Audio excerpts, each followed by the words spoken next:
নমস্কার, পুনরায় আপনাদের সামনে ডক্টর পণ্ডিত আচার্য মিঠুন শাস্ত্রী বা অগ্রিতারা ভৈরব।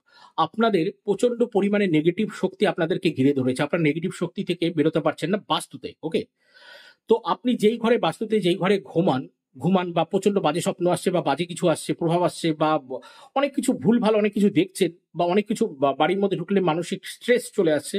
তো আপনারা কি করবেন, একটি সবুজ রঙের লেবু নেবেন, ওটাকে 4 টুকরা কাটবেন, ঘরের 4 কোণে একটা একটা করে টুকরো রেখে দেবেন এবং সেটা গোটা দিন গোটা রাত রেখে দেবেন। পরের দিন সেটাকে আপনারা বাহিরে কোথাও জলাশয়ে ফেলে দেবেন, বা জলাশয় মানে জলাশয়ের পাশে কোনো ঘাটের পাশে বা ঘাটে আমি নোংরা করতে না করব, জলের মধ্যে যদি নিমজ্জিত করা যেতে পারে সবচেয়ে বেটার। সেখানে ফেলে দিবেন, একদিনই রাখবেন, বেশি দিন রাখবেন না। করে দেখুন, ডেফিনেট আপনারা ফিল করতে পারবেন যে নেগেটিভিটি এবং যেই জিনিসটা দিয়ে আপনারা গোস থ্রু হচ্ছিলেন, সেই জায়গাটা থেকে নেগেটিভ গোস থ্রু হচ্ছিলেন, সেখান থেকে আপনারা বেরিয়ে আসছেন। আজ অব্দি, আজ আর অন্য কোনো কথা নেই। সকলে ভালো থাকুন, সকলে ভালো থাকতে হবে। কারণ মাঝে কোনো আমি জয় মা।